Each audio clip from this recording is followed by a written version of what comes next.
लोकसभा से पास हुए आपराधिक कानून से जुड़े 3 बिल।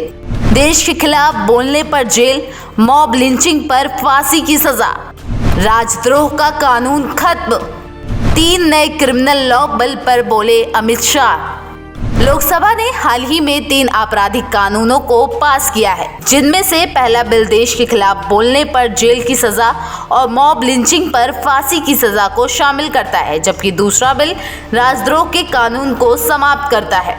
ये बिल लोकसभा के माध्यम से पास हुए हैं। केंद्रीय गृह मंत्री अमित शाह ने बुधवार को लोकसभा में 3 नए क्रिमिनल लॉ बिल पर चर्चा की। इस दौरान भारतीय न्याय संहिता विधेयक 2023, भारतीय नागरिक सुरक्षा संहिता विधेयक 2023 और भारतीय साक्ष्य विधेयक 2023 को ध्वनिमत से मंजूरी मिल गई है। अमित शाह ने कहा कि पहली बार आपराधिक न्याय प्रणाली में मानवीय स्पर्श होगा।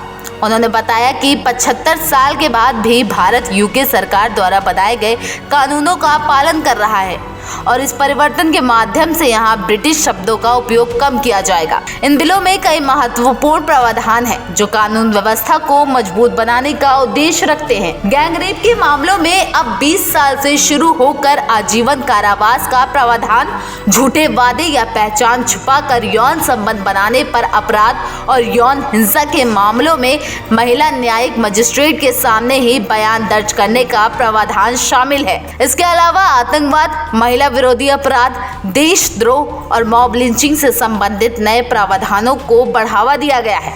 नए कानून में नस्ल, जाति और समुदाय के आधार पर की गई हत्या के लिए भी नए प्रावधान हैं।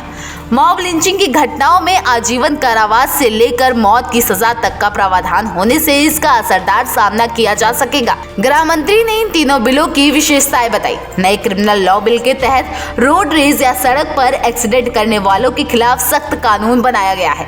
इसके तहत फरार होने पर 10 साल तक कैद की सजा हो सकती है और अगर घायल व्यक्ति को हॉस्पिटल पहुंचाया गया हो तो सजा कम हो सकती है। इसके साथ ही 0 FIR के तहत पीड़ित अब जाकर 0 FIR दर्ज करा सकता है और उसे 24 घंटे के अंदर संबंधित पुलिस स्टेशन में स्थानांतरित करना अनिवार्य है। इससे गिरफ्तारी लोगों की सूची तैयार करने में मदद मिलेगी। गृह मंत्री ने राजद्रोह की परिभाषा को राजद्रोह से देशद्रोह में बदला और इसे स्पष्ट करके यह दिखाया कि नए कानून का उद्देश्य सरकार को नहीं बल्कि देश को बचाना है। इन बिलों के माध्यम से कानूनी सुधार करने का प्रयास किया गया है ताकि आपराधिक कार्रवाई में गुणवत्ता और तेजी हो सके। इसके साथ ही इन बिलों के प्रावधान आम जनता की सुरक्षा और न्याय को बढ़ावा देने का प्रयास है।